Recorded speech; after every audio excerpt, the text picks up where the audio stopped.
नमस्कार दोस्तों, स्वागत है आपका एक और नई वीडियो में। अपनी हद से ज़्यादा आराम और आलस इंसान को बर्बाद ही कर देता है। गौतम बुद्ध कहते हैं कि मेहनत, शांति और धैर्य से हर कोई चीज़ प्राप्त की जा सकती है। इसके पीछे का रहस्य क्या है, आज इसी रहस्य को हम गौतम बुद्ध की कहानियों के माध्यम से समझेंगे। तो बिना देरी किए चलिए उन कहानियों की शुरुआत करते हैं। एक बार की बात है, एक शक्तिशाली राजा घने वन में शिकार कर रहा था। अचानक आकाश में बादल छा गए और मूसलाधार वर्षा होने लगी। सूर्य अस्त हो गया और धीरे धीरे अंधेरा छाने लगा। अंधेरे में राजा अपने महल का रास्ता भूल गया और सिपाहियों से अलग हो गया। भूख, प्यास और थकावट से व्याकुल राजा जंगल के किनारे एक टीले पर बैठ गया। थोड़ी देर बाद उसने वहां 3 बालकों को देखा। तीनों बालक अच्छे मित्र थे। वे गांव की ओर जा रहे थे। राजा ने कहा, सुनो बच्चों, जरा यहाँ आओ। राजा ने उन्हें अपने पास बुलाया। बालक जब वहां पहुंचे तो राजा ने उनसे पूछा, क्या कहीं से थोड़ा भोजन और जल मिलेगा? मैं बहुत प्यासा हूँ और मुझे भूख भी बहुत लगी है। बालकों ने उत्तर दिया, अवश्य, हम घर जाकर अभी कुछ ले आते हैं। वे गांव की ओर भागे और तुरंत राजा के लिए जल और भोजन ले आए। राजा बच्चों के उत्साह और प्रेम को देखकर बहुत प्रसन्न हुआ। राजा बोला, प्यारे बच्चों, तुम लोग जीवन में क्या करना चाहते हो? मैं तुम सबकी सहायता करना चाहता हूँ। कुछ देर सोचने के बाद एक बालक बोला, मुझे धन चाहिए। मैंने कभी 2 समय की रोटी नहीं खाई है, कभी सुंदर वस्त्र नहीं पहने, इसलिए मुझे केवल धन चाहिए। राजा मुस्कुराकर बोले, ठीक है, मैं तुम्हें इतना धन दूंगा कि जीवन भर सुखी रहोगे। यह शब्द सुनते ही बालकों की खुशी का ठिकाना ना रहा। दूसरे बालक ने बड़े उत्साह से पूछा, क्या आप मुझे एक बड़ा सा बंगला और घोड़ा गाड़ी देंगे? राजा ने कहा, अगर तुम्हें यही चाहिए तो तुम्हारी इच्छा भी पूरी हो जाएगी। तीसरे बालक ने कहा, मुझे ना धन चाहिए ना ही बंगला गाड़ी, मुझे तो आप ऐसा आशीर्वाद दीजिए जिससे मैं पढ़ लिख कर विद्वान बन सकूं और शिक्षा समाप्त होने पर मैं अपने देश की सेवा कर सकूं। तीसरे बालक की इच्छा सुनकर राजा बहुत प्रभावित हुआ। उसने उसके लिए उत्तम शिक्षा का प्रबंध करवाया। वह परिश्रमी बालक था, इसलिए दिन रात एक करके उसने पढ़ाई की और बहुत बड़ा विद्वान बन गया। और समय आने पर राजा ने उसे अपने राज्य में मंत्री पद पर नियुक्त कर लिया। एक दिन अचानक राजा को वर्षों पहले की उस घटना की याद आई। उन्होंने मंत्री से कहा, वर्षों पहले तुम्हारे साथ जो 2 और बालक थे, अब उनका क्या हालचाल है? मैं चाहता हूं कि एक बार फिर मैं एक साथ तुम तीनों से मिलूं। अतः तुम कल अपने उन मित्रों को भोजन पर आमंत्रित कर लो। मंत्री ने उन दोनों को संदेश भिजवा दिया और अगले दिन सभी एक साथ राजा के सामने उपस्थित हो गए। आज तुम तीनों को एक बार फिर साथ देखकर मैं बहुत प्रसन्न हूँ। इसके बारे में तो मैं जानता हूँ, पर तुम दोनों अपने बारे में बताओ। जिस बालक ने धन मांगा था वह बहुत दुखी होते हुए बोला, राजा साहब, मैंने उस दिन आपसे धन मांगकर बड़ी गलती की। इतना सारा धन पाकर मैं आलसी बन गया और बहुत सारा धन बेकार की चीज़ों में खर्च कर दिया।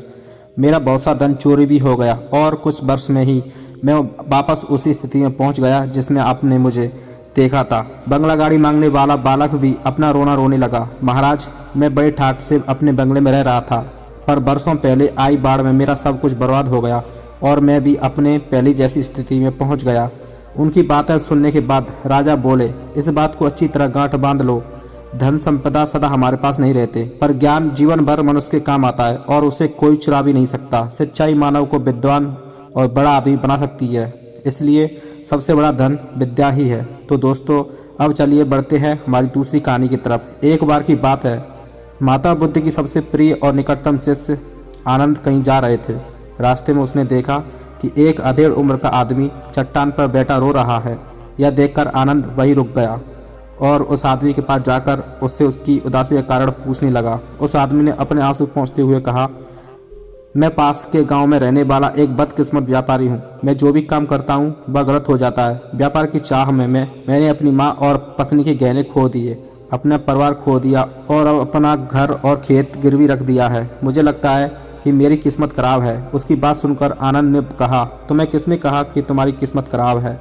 मुझे भी तो बताओ कि तुम्हारी किस्मत में क्या खराबी है। शख्स ने बताया कि पहले वह खेती करता था, लेकिन हर साल इसमें घाटा हो जाता था। कभी सूखा पड़ता तो कभी अतिवृष्टि से फसल खराब हो गई, कभी आवारा जानवर फसल को नुकसान पहुंचाते तो कभी कीड़े मकोड़े और बीमारियां फसल को बर्बाद कर देती हैं। खेती से मेरे परिवार का गुजारा ठीक से नहीं हो पाता था, इसके कारण मैंने खेती छोड़ दी और बिजनेस करने का फैसला किया।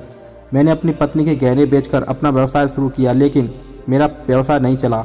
शुरुआत में मेरे परिवार के सदस्यों ने मेरी आर्थिक मदद की और मेरा समर्थन किया, लेकिन जैसे ही मुझे घाटा होने लगा, मेरे परिवार के सदस्यों ने भी मुझे छोड़ दिया और उन्होंने मुंह मोड़ लिया।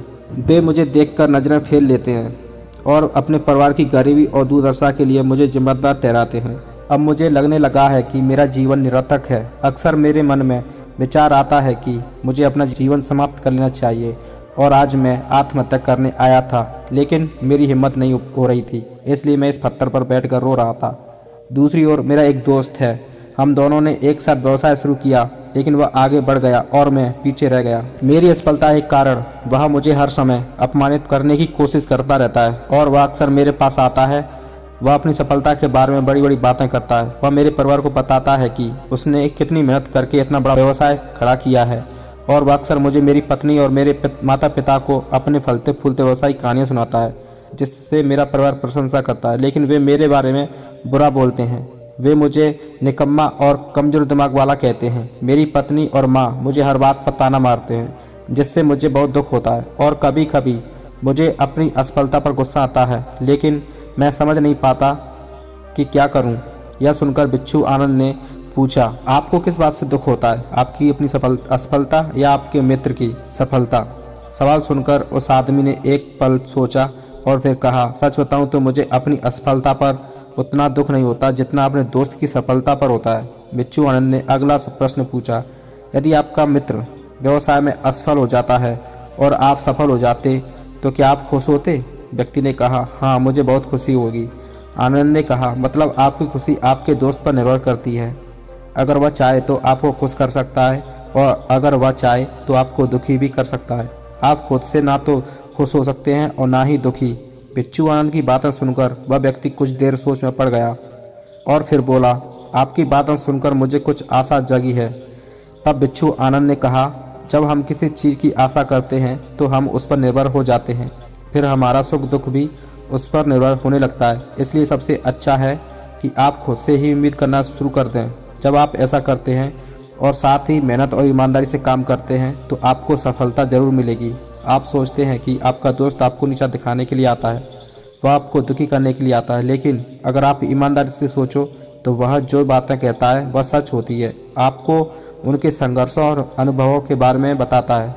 आप उन चीज़ों से बहुत कुछ सीख सकते हैं। आपको उनका आभारी होना चाहिए कि आपको घर बैठे इतने सारे अनुभव मिल रहे हैं। उन अनुभवों का लाभ उठाएं, नई शुरुआत करें, ईमानदारी से काम करते रहें, कभी हार नहीं मानो। एक दिन तुम्हें सफलता अवश्य मिलेगी। आज तुम इसे दुर्भाग्य या बुरा समय कह रहे हो, यह एक दिन बदलेगा और इसके साथ ही तुम्हारी सोच और विचार भी बदल जाएंगे। और देखिए, जब आपका अच्छा समय शुरू होगा तो आपके दोस्त भी आपको उसकी सफलता की कहानी नहीं बताएंगे। फिर उससे आपको अपनी असफलताओं और परेशानियों के बारे में बताने दें, ताकि आप उसकी बात सुनकर भ्रमित हो जाएं। आपका आत्मविश्वास हिल जाता है और आप गलत निर्णय ले सकते हैं, लेकिन उस समय भी आपको अपनी बुद्धि का इस्तेमाल करना होगा और खुद पर भरोसा रखना होगा। जिस तरह आज आपका दोस्त आपको दुखित करने के लिए आएगा, उसी तरह वह उस समय भी आपको बनाने के लिए आएगा, क्योंकि जैसे तुम्हें उसे दुखी देखकर आनंद आता है, वैसे ही उसे भी तुम्हें दुखी देखकर आनंद आता है। उस व्यक्ति ने कहा, आप सही कह रहे हैं, लेकिन मुझे सबसे बड़ा दुख यह है कि इसमें मेरे परिवार के लोग भी शामिल हैं। दरअसल मैं अपने परिवार के लिए अच्छा करना चाहता था और उन्हें खुशी देखना चाहता था, लेकिन वह मेरी बात नहीं समझते थे। बिच्छू आनंद ने उस व्यक्ति को समझाया कि हम हमेशा चाहते हैं कि हम जो भी करें लोग उसकी प्रशंसा करें, लेकिन आमतौर पर ऐसा नहीं होता। लोग हमारे प्रयास की सराहना नहीं करते, जिसके कारण हम दुखी हो जाते हैं। हमें लगने लगता है कि हमारे दोस्त, रिश्तेदार और परिवार के सभी सदस्य स्वार्थी हैं, लेकिन अगर आप किसी को अपना परिवार मानते हैं और उनके लिए कुछ करना चाहते हैं तो आप ऐसा क्यों सोचते हैं? आप दूसरों के लिए कुछ कर रहे हैं, वास्तव में आप अपनी खुशी के लिए कुछ कर रहे हैं, क्योंकि उन्हें कुछ करते हुए देखना ही आपको कुछ बनाता है। आप सोचते हैं कि आप दूसरों के लिए कुछ कर रहे हैं तो आप दुखी रहेंगे, लेकिन अगर आप सोचते हैं कि आप यह अपने लिए कर रहे हैं तो आप खुश होंगे, क्योंकि जब हम ऐसा करते हैं या करना चाहते हैं अपने लिए कुछ है तो हमें इसके लिए सांत्वना की आवश्यकता नहीं है। बिच्छू आनंद की यह बातें सुनकर उस व्यक्ति के चेहरे के भाव बिल्कुल बदल गए। उसने कहा, आप ठीक कह रहे हो साधु, लेकिन मैं समझता था कि अब तक मेरी किस्मत खराब थी क्योंकि वह दूसरों के हाथ में थी, लेकिन अब मैं अपनी किस्मत अपने हाथ में रखूंगा और फिर से प्रयास करूंगा। समर्पण और ईमानदारी से प्रयास करूंगा और पूरी ताकत से काम करूंगा। जब तक मुझे सफलता नहीं मिल जाती मैं चैन से नहीं बैठूंगा। यह सुनकर बिच्छू आनंद मुस्कुराए और उन्हें एक छोटी सी डिब्बी देते हुए कहा, इस डिब्बी को हमेशा अपने पास रखना। इसमें एक मंत्र है जो तुम्हें बड़े से बड़े दुख से बाहर निकाल देगा, लेकिन इस डिब्बी को तभी खोलना जब तुम्हारे सारे रास्ते बंद हो जाएं, कोई आशा नहीं रहे और तुम्हें लगता है कि सब कुछ व्यर्थ है और यह दुनिया व्यर्थ है और यहाँ रहना भी व्यर्थ है। उस आदमी ने साधु आनंद को धन्यवाद दिया और बक्सा लेकर अपने घर लौटा। उन्होंने नए उत्साह के साथ अपना व्यवसाय फिर से शुरू किया और इस बार उनका बिजनेस चल पड़ा। अपनी मेहनत और लगन के दम पर कुछ ही सालों में वह एक बड़े बिजनेसमैन बन गए। उनके साथ उनके परिवार भी आए थे और उसका जीवन अत्यंत सुख शांति और समृद्धि से बीतने लगा। लेकिन वक्त और किस्मत के खेल को आज तक कोई नहीं समझ पाया और ना ही कोई समझ पाएगा। यह हमेशा एक जैसा नहीं रहता, यह बदलता रहता है। वह व्यक्ति जिस राज्य में रहता था उस पर पड़ोसी राज्य के राजा द्वारा आक्रमण कर दिया गया था। उस हमले में और डकैती में उस व्यक्ति का सारा पैसा भी लूट लिया गया। उनकी दुकान और घर जला दिया गया। अपनी जान बचाने के लिए उन्हें अपने परिवार सहित वहां से भागना पड़ा। व्यक्ति कई दिनों तक अपने परिवार के साथ इधर उधर भटकता रहा। वह हर छोटी चीज के लिए मोहताज हो गए। उनका बच्चा बीमार हो गया और इलाज के अभाव में बीमार से बुरी तरह पीड़ित होने लगा। यह देखकर उसका हृदय चित्कार करने लगा। उनके पास अपने बेटे का इलाज कराने और अपने परिवार का भरण पोषण करने के लिए पैसे के नाम पर एक सिक्का भी नहीं था।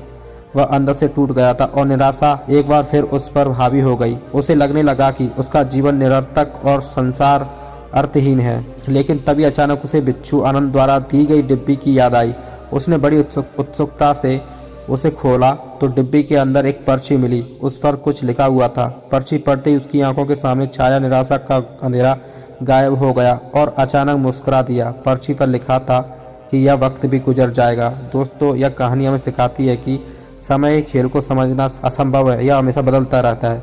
इसलिए हमें बुरी परिस्थितियों में निराश नहीं होना चाहिए। आत्मविश्वास बनाए रखना होगा क्योंकि समय बदलता है। यदि आज बुरा है तो कल निश्चित ही अच्छा होगा। तो दोस्तों, कैसी लगी आपको यह कहानी हमें कमेंट बॉक्स में कमेंट करके ज़रूर बताएं और वीडियो अच्छी लगी हो तो इस चैनल को सब्सक्राइब जरूर कर लेना। नमो बुद्धाय।